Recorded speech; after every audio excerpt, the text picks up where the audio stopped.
Nous sommes honorés ce soir de vous retrouver nombreux. Mesdames et messieurs, bonsoir chez vous et bienvenue à suivre la grande édition du journal de 19h sur Gueule Afrique Télévision et d'abord le Grande Ligne. De violents combats entre les Wazalendo et les rebelles M23 sont signalés aux alentours de la paroisse catholique de Massissi Centre ce jeudi matin. La situation reste tendue dans la zone. Pendant ce temps, un calme précaire règne dans la commune rurale de Walikale après les retraits des rebelles M23 ce mercredi soir. La population reste toutefois inquiète quant à une éventuelle reprise des hostilités. Toujours à la une, le général Jacques Italigonza Ndourou, chef d'état-major adjoint des forces armées de la République démocratique du Congo, chargé des opérations et renseignements, est arrivé le mercredi 2 avril à Beni, dans la province du Nord Kivu pour une mission d'inspection et de commandement. Lors de son arrivée, il a invité la population locale à garder son calme en affirmant que des opérations militaires étaient en cours pour stabiliser la région. Un reportage complet à suivre au début de ce journal. Mesdames et messieurs, abonnez-vous pour plus d'informations et installez-vous confortablement pour le détail de ce journal.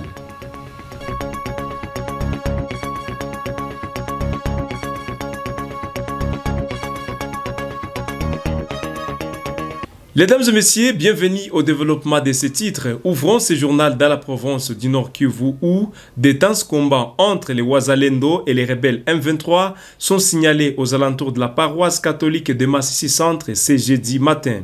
La situation reste tendue dans la zone. Pendant ce temps, un calme précaire règne dans la commune rurale de Walikale après les retraits des rebelles M23 ce mercredi soir. La population reste toutefois inquiète quant à une éventuelle reprise des hostilités. Plus de détails, c'est dans ce reportage. C'est jeudi 3 avril, des tenses combats ont éclaté aux alentours de la paroisse catholique de Massissi Centre, opposant le combattant Wazalendo aux rebelles du M23. Des sources locales rapportent que les affrontements ont débuté tôt ce matin, impliquant notamment le jeune Wazalendo dans la zone. Ces combats surviennent alors que le gouvernement congolais et les rebelles du M23 soutenus par le Rwanda se préparent à de pourparlers directs le 9 avril. Cette rencontre, confirmée par des sources des deux camps, pourrait relancer les efforts du Qatar pour mettre fin au pire combat que le Congo ait connu depuis des décennies. La réunion de Doha marquerait la première négociation directe entre les deux parties depuis la prise de contrôle de deux plus grandes villes de l'est du Congo par les M23. Cette offensive rapide a provoqué de milliers de morts et forcé des centaines de milliers de personnes à fuir leur foyer. Un responsable congolais a confirmé la tenue de ces pourparlers le 9 avril, soulignant que les M23 devraient également présenter ces exigences à Kinshasa. Les deux parties se sont entendues pour ne pas divulguer publiquement le contenu de ces négociations. Le 18 mars, le président congolais Félix Tshisekedi et son homologue rwandais Paul Kagame se sont rencontrés à Doha. Le Qatar a par la suite accueilli un deuxième cycle de négociations entre les deux pays et a rencontré séparément le représentant du M23. Le Rwanda nie soutenir le M23 et affirme que son armée agit en légitime défense contre l'armée congolaise et les milices hostiles à Kigali. Les conflits qui sévit à la frontière orientale du Congo avec le Rwanda et l'Ouganda trouvent ses racines dans le retombé du génocide rwandais de 1994 et dans la compétition régionale pour les richesses minières. La ministre d'État, ministre des Affaires étrangères, Coopération internationale et francophonie, Thérèse Kaikwamba Wagner a reçu en audience l'ambassadeur d'Allemagne en République démocratique du Congo, Hugo Ebert. Les deux personnalités ont abordé la situation sécuritaire et humanitaire à l'est de la République démocratique du Congo, notamment la guerre du M23. Des détails, c'est de ce reportage. La ministre congolaise des Affaires étrangères, Thérèse Kaikwamba Wagner, a rencontré mardi l'ambassadeur d'Allemagne en RDC, Ingo Herbert, pour discuter de la crise sécuritaire et humanitaire à l'est du pays. L'Allemagne, en tant que présidente actuelle du groupe international de contacts, a tenu à s'entretenir avec la ministre congolaise sur la situation actuelle dans l'est du Congo, marquée par l'agression rwandaise et la rébellion du M23, a déclaré l'ambassadeur Herbert à la presse. Nous avons discuté des initiatives prises par la SADC, EAC, l'Union africaine et des moyens pour la communauté internationale de soutenir ses efforts pour rétablir la paix et la stabilité dans la région. Thérèse Kaikwamba-Wagner a également insisté sur la nécessité de maintenir la pression sur Kigali en fait de faire avancer les initiatives diplomatiques en cours pour la paix dans l'est de la RDC. Les récents sommets conjoints des chefs d'État de l'EAC et de la SADC a adopté une feuille de route pour résoudre les conflits dans l'est de la RDC. Cette feuille de route, issue d'une réunion ministérielle conjointe SADC-EAC à Harare, propose des mesures immédiates à moyen et à long terme pour mettre fin à la guerre menée par les M23 contre l'armée congolaise. La rencontre entre la ministre congolaise et l'ambassadeur allemand souligne l'importance de la coopération internationale pour trouver une solution durable à la crise dans l'est de la RDC. Les initiatives régionales et les efforts diplomatiques en cours offrent un espoir de paix et de stabilité dans la région. Le gouverneur des provinces du Nord Kivu, Bahati Musanga Erasto, a reçu ce mercredi 39 cadres des entités territoriales de Rutshuru, Nyiragongo, Masisi et Goma au gouvernorat des provinces. L'objectif de cette rencontre n'a pas été communiqué, mais elle intervient dans un contexte de tensions persistantes dans la région, notamment dans les territoires de Rutshuru où des affrontements entre l'armée congolaise et les rebelles du M23 se poursuivent. Des détails, c'est dans ce reportage du cellule de communication du gouvernorat. Réunion du gouverneur de province avec les autorités administratives des entités sous contrôle de l'AFC M23 au Nord Kivu.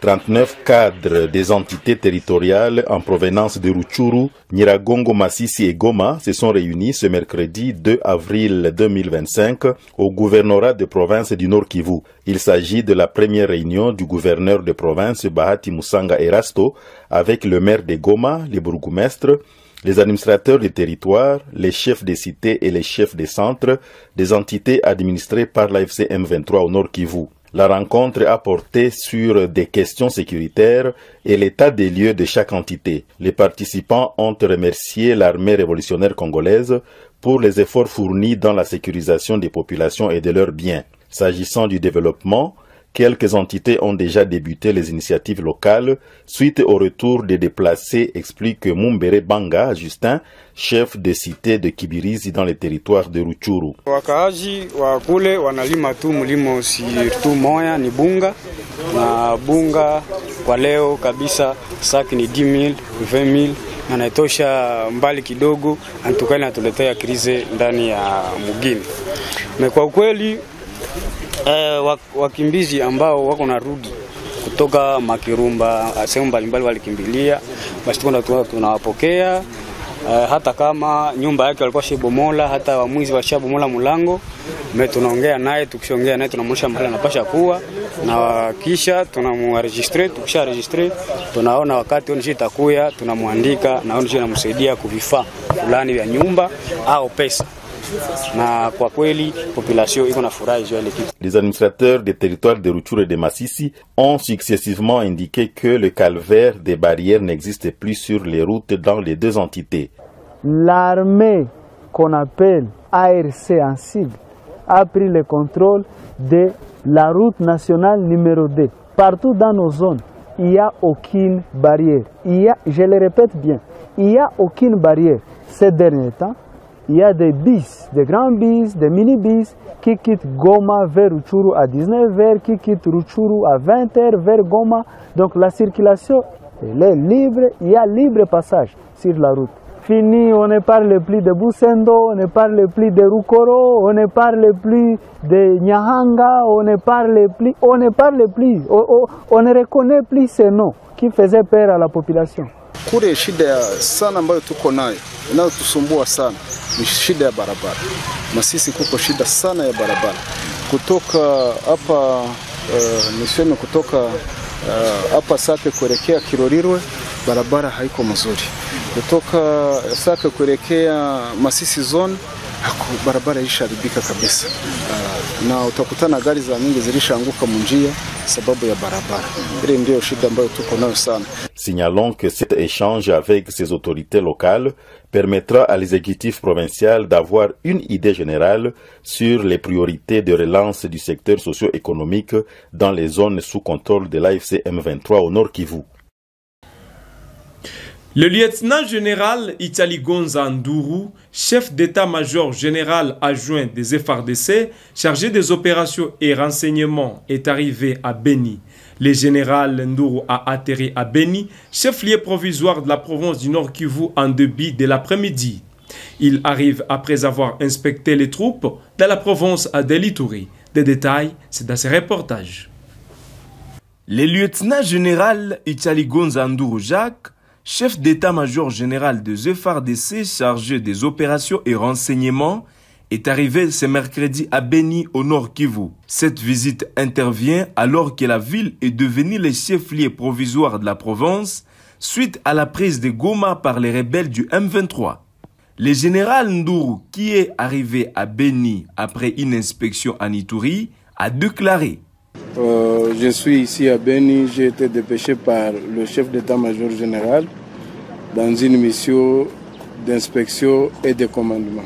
Vous allez vous attendre à la sécurité et à la paix de nos unités qui sont engagées dans les opérations. La population, elle doit garder son calme. Nous sommes là, elle doit faire confiance à son armée, les FARDC, qui ont la mission régalienne de protéger l'intégrité territoriale et protéger la population et ses biens. L'armée congolaise et ses alliés sont engagés sur deux fronts. Au nord, ils combattent les rebelles des ADF, tandis qu'au sud, ils tentent de stopper l'avancée du M23 vers Lubero. Le général Nduru arrive dans un contexte d'accalmie apparente sur les axes opérationnels depuis une semaine. La population de Beni, qui vit sous la menace constante de la violence, attend avec impatience des résultats concrets de cette mission d'inspection. Le général Nduru aura la lourde tâche de réorganiser les troupes et mettre en place une stratégie efficace pour contrer les rebelles et restaurer la paix dans la région. Le gouverneur de la province du Sud Kivu, Jean-Jacques Purusi, appelle à un dialogue direct entre les présidents Tshisekedi et Paul Kagame, ainsi qu'à des négociations entre les équipes du M23 et du gouvernement congolais. Purusi, s'exprimant devant les députés français de la Commission des Affaires étrangères, a proposé que des discussions soient facilitées par des organisations internationales, notamment l'Organisation internationale de la francophonie. Nous vous proposons de les suivre dans cet extrait choisi par votre rédaction. Il faut que Kagame et Tshisekedi discutent entre eux. Il faut que les équipes du AFC M23 discutent avec les équipes de notre pays, de notre gouvernement. Et tout ça doit se faire par une facilitation de certaines organisations qui connaissent l'histoire de la sous-région et dont nous sommes membres. Je pense particulièrement à l'Organisation internationale de la francophonie. Je pense que c'est vraiment une très, très belle opportunité. L'Organisation internationale de la francophonie, avec l'appui de la RDC d'ailleurs, lors du vote qui a eu lieu à Yerevan, pour vous rappeler qu'on a mis en place une secrétaire générale rwandaise, Madame Mushikiwabo. Et à côté de ça, avec l'appui de la RDC, la francophonie tourne bien parce que nous sommes le premier pays francophone au monde. Et je crois que c'est vraiment l'opportunité, c'est un espace de démocratie, des droits de l'homme, de bonne gouvernance. On peut exploiter maintenant. On organise que la francophonie prenne le lead en organisant une conférence régionale où nous, les gouverneurs du Sud Kivu, le gouverneur de province voisine du Rwanda, c'est-à-dire de Kamembe qui est voisine du Sud Kivu, trois gouverneurs du Burundi aussi qui avoisinent le Sud Kivu, celui de Tanzanie qui borde le lac Tanganyika et le Sud Kivu, qu'on se mette ensemble, qu'on associe les organisations des femmes, des jeunes et des droits de l'homme, la société civile, pour qu'on réfléchisse sur comment on peut accompagner les mécanismes, que la guerre ne nous amène à rien et on ne peut que réussir tous ensemble. À côté de ça, il faut qu'on fasse jouer les organisations sous-régionales. Nous avons la communauté économique des pays des Grands Lacs qui réunit le Rwanda, le Burundi et la RDC. Nous avons la conférence internationale sur la région des Grands Lacs qui réunit les 12 pays entourant la RDC. Nous avons aussi East African Community. Nous avons la SADC, South African Development Community. Nous avons aussi la CAC, la communauté économique des États d'Afrique centrale. Ces organisations ont toute une série de mécanismes. Et forcément, il faut qu'on rentre à l'accord cadre d'Addis Abeba, le seul, à mon avis, le seul accord qui a été signé et ratifié par tous les chefs d'État de la région, de l'Afrique, au fait. Donc, il faut qu'on discute maintenant concrètement comment sortir de ça. Et je crois, on se bat pour le minerai. Et la preuve, c'est que la progression, la cartographie de la progression de l'armée rwandaise à l'intérieur du sud et du nord Kivu suit la cartographie et le positionnement des sites miniers. Ainsi, par exemple, la première réserve mondiale du coltan de la cassiterite qui est industrialisée aujourd'hui, c'est à Walikale et dans le nord Kivu, à la frontière avec le sud Kivu. C'est la société américaine Alpha Mine qui l'exploite. Et donc, les Rwandais sont en train de progresser en direction de Kisangani, mais c'est cette mine qui l'intéresse. Alors, ils sont en train de progresser vers le Grand Sud, c'est-à-dire Walungu, parce que la société canadienne avait jadis exploité des minerais dans la zone. La société canadienne du nom de Banro a exploité des milliers de tonnes d'or, de cassiterite et de coltan dans les mines de Twangiza Mining, Kamituga Mining, Lugushwa Mining et Namoya Mining, et puis il y a Tubimbi Mining. Et vous voyez que c'est là où se trouvent les Rwandais. Le M23 et l'armée rwandaise sont effectivement sur cet axe-là.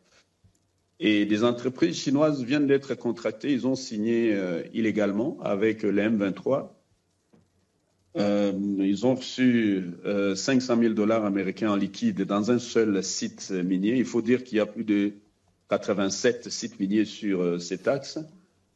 Et voilà, donc il y a tout ça. Mais je pense que nous pouvons trouver une formule en nous essayant ensemble, en essayant de comprendre qu'on mette le Rwanda dans le deal, les Américains, les Français, les Ougandais, tout le peuple de la sous-région.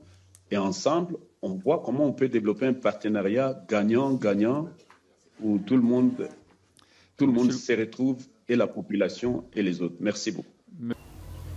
Mesdames et messieurs, et pour finir ce journal, rendons-nous dans le pays des hommes intègres où les services de sécurité burkinabé a publié mardi une liste de 32 personnes recherchées pour association de malfaiteurs en relation avec une entreprise terroriste.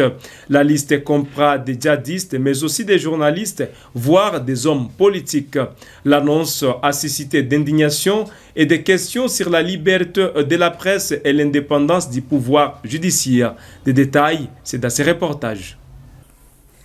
Le gouvernement militaire du Faso a publié mardi une liste de 32 personnes recherchées pour association de malfaiteurs en relation avec une entreprise terroriste.